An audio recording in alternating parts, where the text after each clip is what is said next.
This is TVC News Politics on Sunday. We're live in Abuja, the nation's capital. Good evening. Thank you for joining us on the program today. I am Femi Akande. Well, President Bola Tinubu's first official meeting after he resumed from his 2-week leave was with the chairman of the Federal Inland Revenue Service. This meeting is indicative of ongoing efforts to fine-tune the implementation of the proposed tax reforms when the 4 executive bills sent to the National Assembly are passed into law.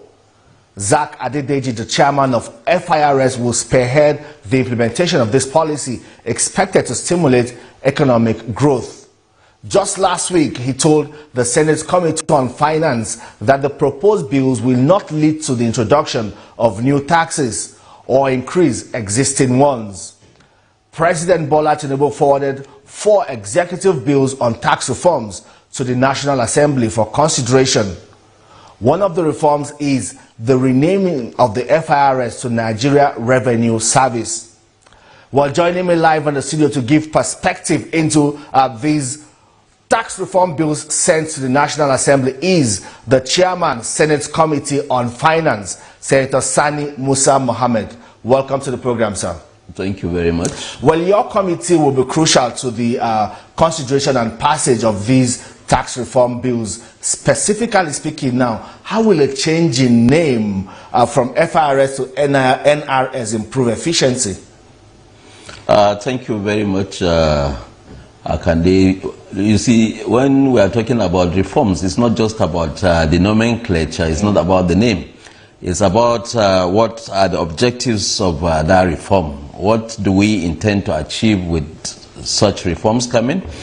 And for me to provide a brief summary of the tax reform bill, the whole essence of it is to bring in efficiency, to improve tax compliances, and burden of tax that have been shifted to the weak.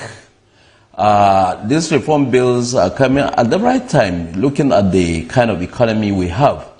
So we are still studying it, and I believe that what is encompassed in it, it's something that Nigerians at the end of the day will appreciate, because it will reduce reliance on oil revenue. It will create avenue for us to look at other sectors of the economy like agriculture to boost our tax collection and then boost our revenue so that we can get much to also put in other sectors that are all in need of resources. Yeah, you commended the chairman of the FIRS, for raising the tax revenue, particularly in the non-oil sector.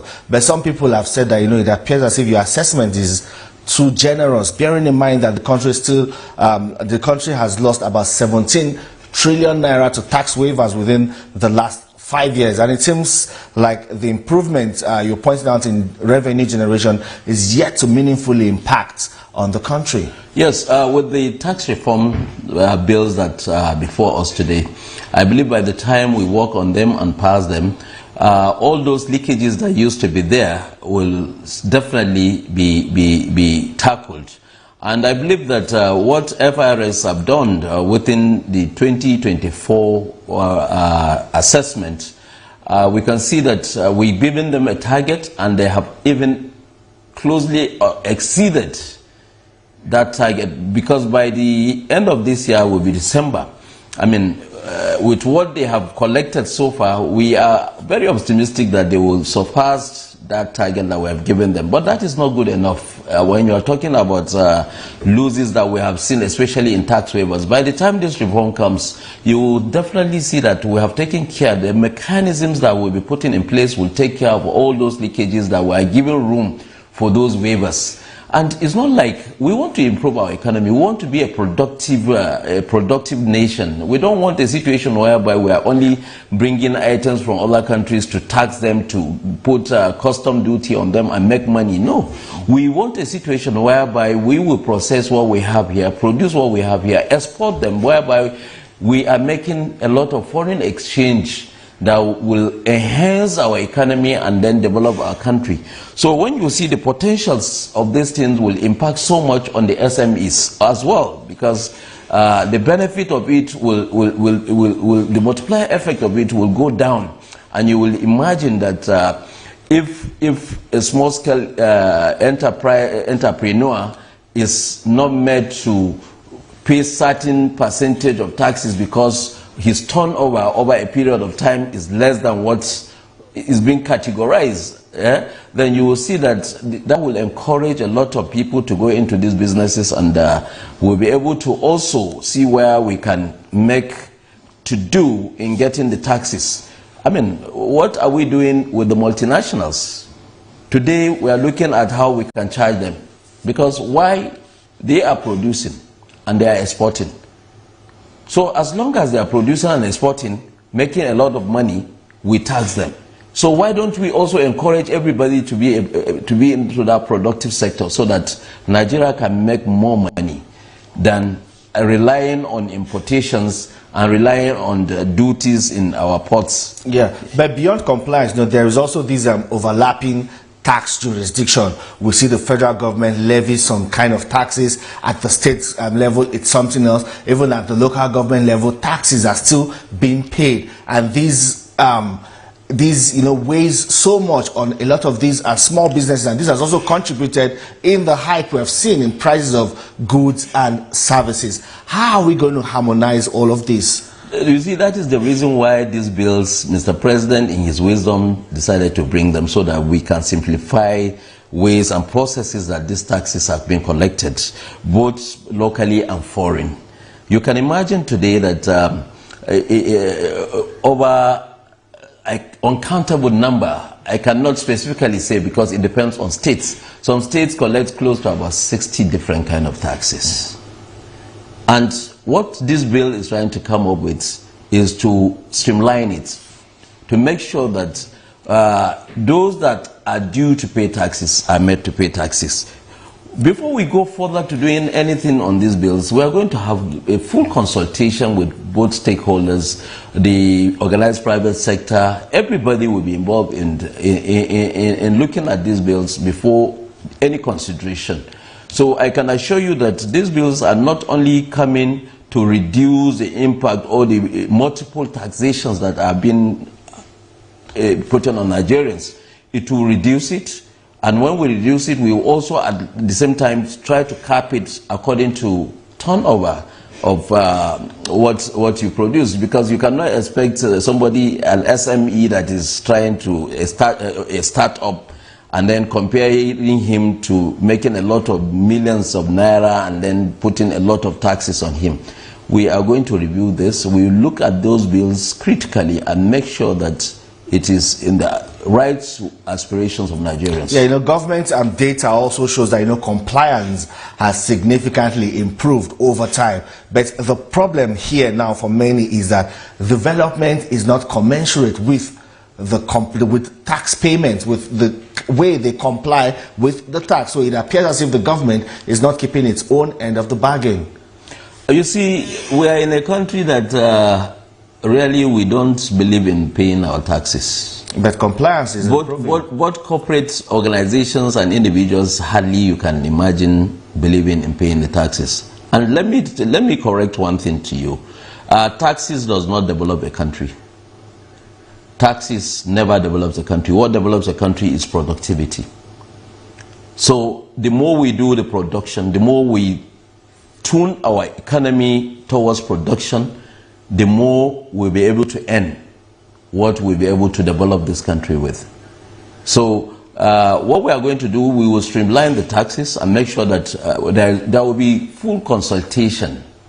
All stakeholders will have an input to make in these bills. We will also reach out to the subnationals to be able to come and make their own presentations, because especially when there will be joint tax boards where both the federal and states will coordinate in collecting some of these taxes together. So we have to find a framework that will be workable, and we have to find a framework that will not shift so much burden on individual Nigerians. What we are trying to do is to make sure that the productive sector is working, and when the productive sector is working, then you can imagine the kind of taxes or the kind of revenue the state will be able to make. Yeah, some people say, you know, the problem now or the challenge will be at the subnational and the local government level, because a lot of them rely heavily on these taxes for revenue generation. And if we begin to harmonize and cut down the number of taxes, it may then mean that less money is coming into the coffers. Yes, to ensure right implementations of these policies, I believe there will be wide consultations between all the sectors, both the subnationals and the federal government, and also the organized private sector will come together and we'll be able to fashion what is going to be workable for this country. If you look at other countries that are working, their taxes, they pay their taxes, the burden is not so much shifted on individuals, but corporate organizations that make so much money make more revenue, pay more taxes in terms of revenue to the states. So we will look at those areas and be able to see that we do not shift this burden on Nigerians. We make sure that this burden works where there's a lot of productivity. Let's talk about the ongoing economic reforms now, looking at President Bola Tinubu's administration and the performance of the economy. Nigerians have been told, you know, to be patient and wait to see the gains and rewards of these ongoing economic reforms. But we have waited, Nigerians have waited for months, getting to a year, and these reforms are still in place. And some people are saying there's not much to show for it. You see, when you are talking about economic development or indices to show whether economy is working or not, they are very complex in nature. But I can tell you that with the reform that Mr. President, His Excellency President Bola Ahmed Tinubu brought into this country, in the long term, it's something that will sustain Nigeria and put us on the map of those advanced economies. But as it is today, yes, there's hardship. Our GDP growth is not commensurate with what our expectations are.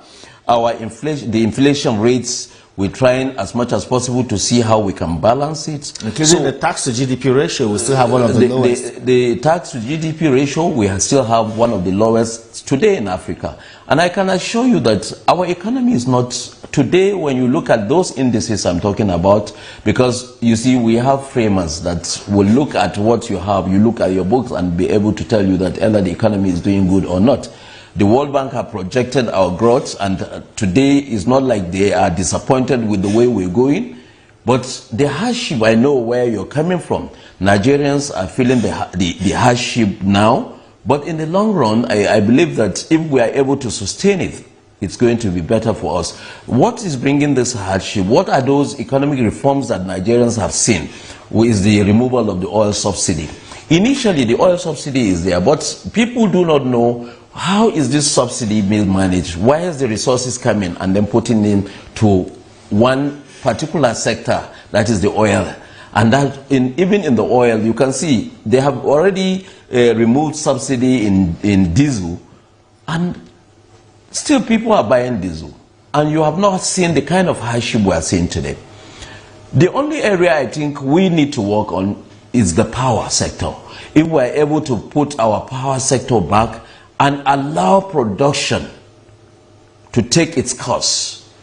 Whatever we are doing today, whatever policy we put on ground today, if this vital sector, the power, electricity in this country is not working, then definitely manufacturers will be having problem. And as long as we are not manufacturing, as long as we are going to be dependent on getting food into this country, as long as we don't put our agriculture back to stream, then our economy will be stagnant. But today our economy is not stagnant.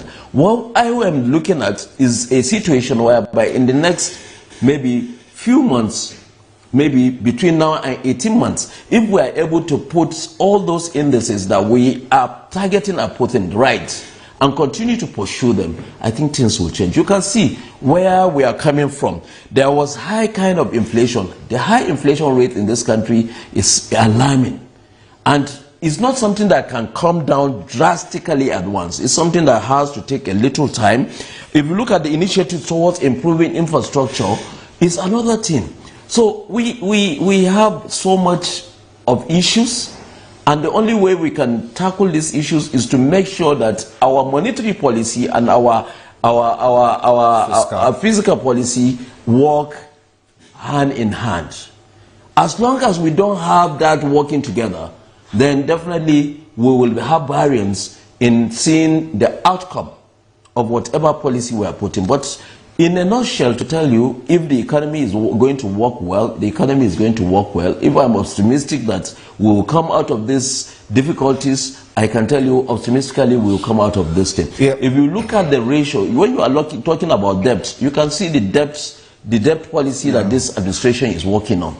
And I believe that within a short period of time, we will see how drastically we will bring down our debts profile and be able to put more revenue, more money into developmental sectors. Yeah, you talked about getting right the fiscal and monetary policy, ensuring that all of these work together and hand in hand. President Bola Tinubu just on Monday, effected just this week on Wednesday, effected a cabinet reshuffle. A lot of people say this left so much more to be desired.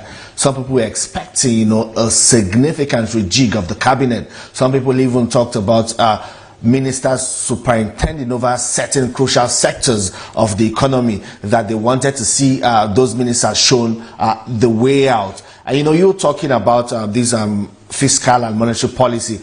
Would you say that you also expected much more from President Bola Tinubu's cabinet reshuffle, especially in this crucial sector that has to do with the economy? I think, and also power, because you also mentioned earlier that power must be fixed. Mr. President have a reason and knows why he did the reshufflement, and he knows who he wants to work with. But the popular opinion out there, because I'm a Nigerian and I'm also representing my constituents, and I know my constituents will want to see a situation where we are succeeding. And from what we have seen with the cabinet reshuffle, some ministers have been dropped and some have been picked. But what actually Nigerians actually want to see is some sectors that are bringing the kind of hardship that we are facing today. They are looking at a situation where Mr. President will decide to touch those sectors. You don't have to remove them, but you can reshuffle them. But they say he did, with supporting the Minister of Finance, the Minister of State. And there was also like a rejig, the humanitarian ministry now having a substantive minister. I don't want to be specific about which ministry or where, but when I'm talking about economy, when I'm talking about development, when I'm talking about moving the country, when I'm talking about people seeing that yes, we are rejigging, I believe that there are sectors, there are real sectors that we need to touch. You have just spoken about power, and I can tell you that we will have seen something different in the Ministry of Power. Because I can tell you, without any fear of contradiction, our economy, for it to change and grow, we must be able to fix our power. Failure to fix power, then we will still have low productivity. So in essence, that ministry has not really performed. If I will give my own candid opinion as an individual, I believe that Mr. President has to look at Ministry of Power. He has to look at Ministry of Power and do the needful. What's the needful? The needful is to rejig it. We have to bring people that will be able to put the right framework at revamping the power sector in this country. We have had this problem for too long, and there is need for us to fix it. I just recently returned from Morocco, and I have seen Morocco have 100% power supply to every nook and cranny. If a country like that can do it, we have every resources that we can do in Nigeria.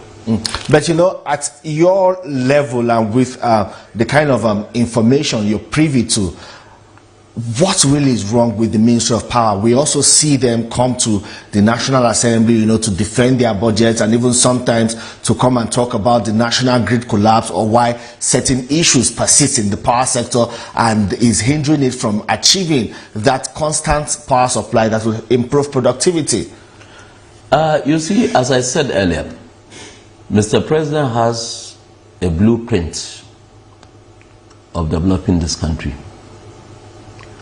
He has it, and he has focused on doing that, but he needs lieutenants that will also key into that to be able to get those right sectors working. We start an example with power.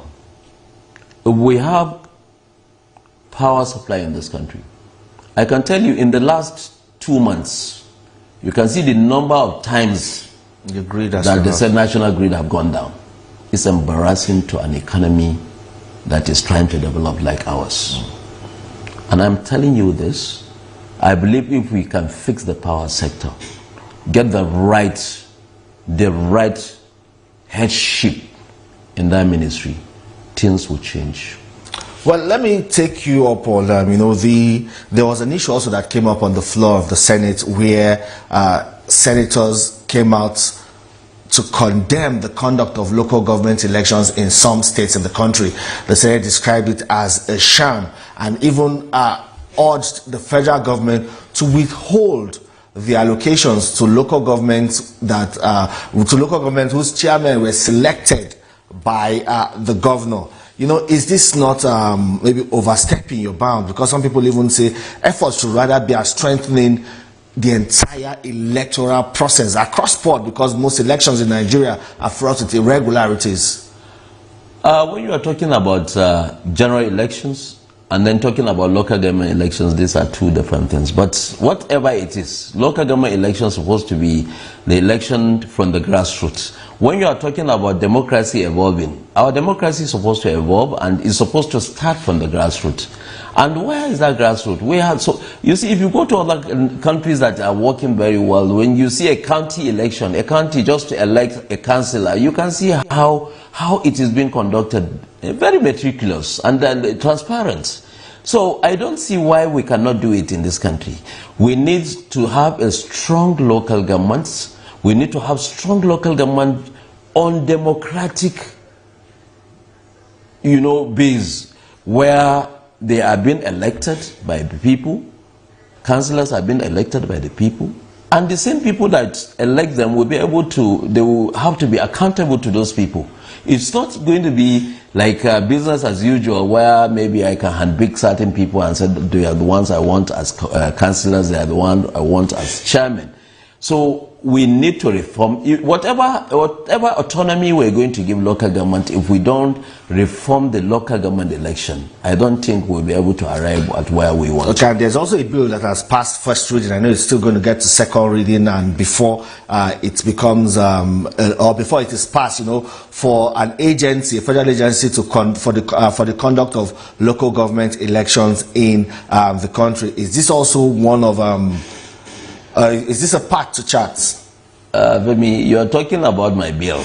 Yes, indeed. You are talking about the bill I sponsored. Yeah. Yeah, the reason why I sponsored that bill is because I want to see local government elections are being conducted transparently, and I want to see them going in norms with international best practices.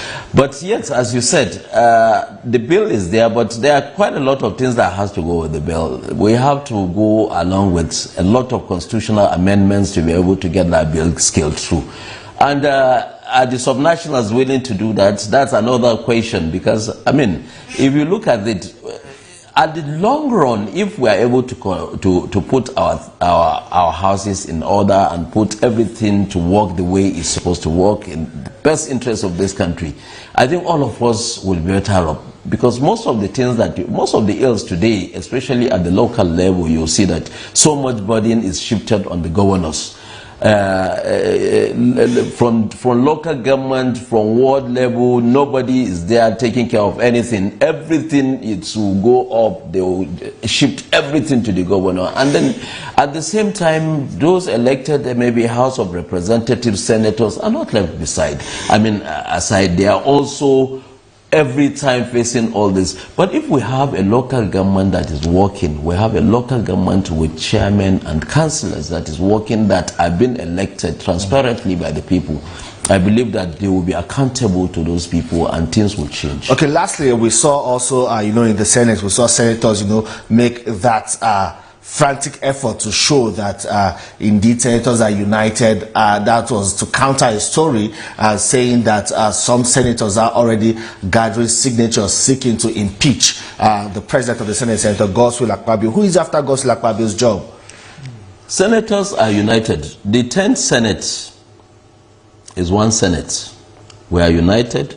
We believe in the leadership of distinguished Senator, His Excellency distinguished Senator Akpabio, and we believe in the leadership that we have today, from the Deputy Senate President to the Senate leader to all the principal officers. We believe they are doing the right thing. We have not seen any reason to counter. You see, public perception about what is happening out there and what is happening within the chamber or within the Senate, they are two different things. Every senator that you see today is there representing his people, and he knew why he is in the Senate. So for any reason, anything that will infringe anything about my constituency, about the rights and privileges of my constituency, from any of the leadership, I will have cause to create a situation where I will say, I don't believe in this because my people do not believe in what is happening. Yeah. But there is no cause for that. Nobody has done anything. We have been together, we passed bills together. The cordial relationship that has been existing between the legislatures today and the executive is why we are seeing the smooth running of governance. Yeah. We have seen how we have transformed our budget. We look at the sacrifices that we are doing, where we stayed screening ministers till 12 midnight. I can recall last year. And I can recall we're supposed to be on recess and we still remain. And why are we doing that? It's because the leadership and the entire Senate are working together. All right. So I can assure you that what we read in the dailies, we were all surprised because we only saw it. Okay. Until today, nobody has come up to own up to saying, this is where this story is coming from. So it's just a figment of the imaginations of those that want to see this unity in the Senate. Okay. But for me, we have one Senate. Right. And I know you and your colleagues are getting ready to screen 7 ministerial nominees of President Bola Tinubu next week. Well, that's been our conversation with Senator Sani Musa Mohammed, Chairman, Senate Committee on Finance, talking about President Bola Tinubu's tax reform bills and the performance of the economy. And that's all we can take on the program today. Do remember you can see this episode again on TVC News YouTube channel. Also watch a repeat broadcast at 11 p.m. today. Thank you for watching. I am Femi Akande. See you next time.